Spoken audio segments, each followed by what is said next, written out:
আজকে তোমাদের বানিয়ে দেখাবো কম খাটনিতে দুর্দান্ত স্বাদের একটি মাটনের রেসিপি।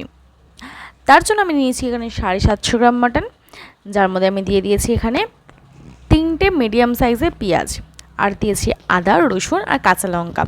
যে যেমন ঝাল খাও সেরকম কাঁচা লঙ্কা নেবে। এই 3টেকে পেস্ট করে নিয়েছি, সেই পেস্টটাও কিন্তু এখানে দিয়ে দিলাম। তারপরে এখানে দিয়ে দিলাম টক দই, ফ্যাটানো টক দই নিয়েছি, সেটাও কিন্তু এখানে দিয়ে দিলাম। তারপর দিলাম নুন স্বাদ মতো, তারপর দিয়ে দেবো হলুদ গুঁড়ো, আর তারপরে দিয়ে দিলাম একটুখানি সর্ষের তেল।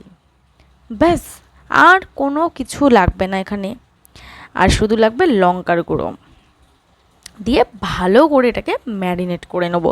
দেখো, খুব সিম্পল পদ্ধতি, এক্সট্রা কোনো মশলা আমি দেবো না। আজকের এই মাটনের রেসিপিটা তোমরা অবশ্যই বাড়িতে ট্রাই করো, দুর্দান্ত খেতে লাগে। আর কিচ্ছু করতে হবে না, আমি এটাকে ম্যারিনেট করে রেখে দিয়েছিলাম মোটামুটি 3 ঘন্টা 4 ঘন্টা আমি রেখে দিয়েছিলাম।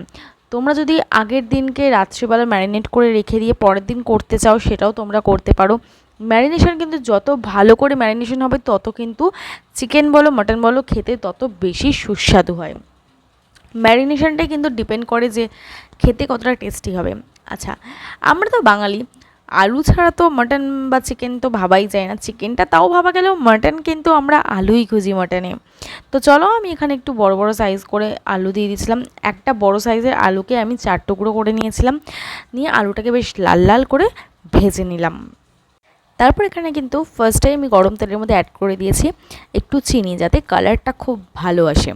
তোমরা কিন্তু যারা জানো না তাদের জন্য বলে রাখি, যে কোনো রান্নায় তেলের মধ্যে তেল গরম করে অল্প যদি চিনি দিয়ে দাও, তাতে কিন্তু কালারটা খুব ভালো আসে। তারপর আমি এখানে দিয়ে দিয়েছি জিরে আর তেজপাতা, দিয়ে ম্যারিনেট করা মাটনটা কিন্তু আমি এর মধ্যে দিয়ে দিলাম। আর আজকের মাটনে কিন্তু আমি এক্সট্রা কিচ্ছু ইউজ করছি না, না টমেটো ইউজ করছি, না জিরে গুঁড়ো ধনে গুঁড়ো, কিচ্ছু ইউজ করবো না। একদম সিম্পলভাবে, কোনো খাটনি ছাড়াই। যদি তোমার হাজব্যান্ড এসে বলে রাত্রিবেলা অফিস থেকে এসে যে চট করে একটু মাটন বানিয়ে দাও, অবশ্যই এই রেসিপিটা বানিয়ে ফেলো, কোনো ঝামেলা ঝঞ্ঝাট ছাড়াই। অনেক সময় আমাদের ইচ্ছা হয় যে একটু মাটন রান্না করতে, কিন্তু এত কিছু জোগাড় করে আর ইচ্ছাই করে না যে তখন মাটন রান্না করতে। তবে এই রেসিপিটা বানিয়ে খাওয়ার পর কিন্তু তোমরা এইভাবেই মাটন বানাবে, কথা দিয়ে বলতে পারি।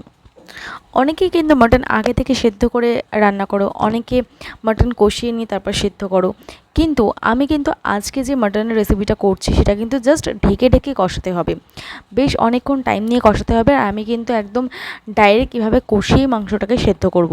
আর এখানে দেখো 70% মাটন সেদ্ধ হয়ে যাওয়ার পর কিন্তু আমি আলুটা এখানে অ্যাড করে দিয়েছি। আর এইভাবে মাটনের প্রসেস করলে কিন্তু মাটনটা আরও বেশি ভালো টেস্টি হয়। আর আমি কিন্তু গরম জল রেডি করে রেখেছিলাম, এবার মাটনটার মধ্যে আমি গরম জলটা অ্যাড করে দিলাম। এখানেই কিন্তু 80% প্রসেস কমপ্লিট। এবার তোমাদেরকে একটা ট্রিক্স দেখাবো। তোমরা অনেকেই করো যে মাটনের যখন মশলাটা কষাই তখন কিন্তু চর্বিগুলো অ্যাড করে দাও, আর তাতে কি হয়, মাটনের চর্বিগুলো গলে যায়, আর আমরা কিন্তু গোটা গোটা যে ব্যাপারটা সেটা কিন্তু পাই না। যখন মাটনটা মোটামুটি 70 থেকে 80% সেদ্ধ হয়ে যাবে, তখন গিয়ে কিন্তু আমি মাটনের চর্বিটা অ্যাড করব। তাতে মাটনের ফ্লেভারটাও খুব ভালো থাকবে, আর মাটনের চর্বিগুলো কিন্তু আমরা গোটা গোটাই পাবো।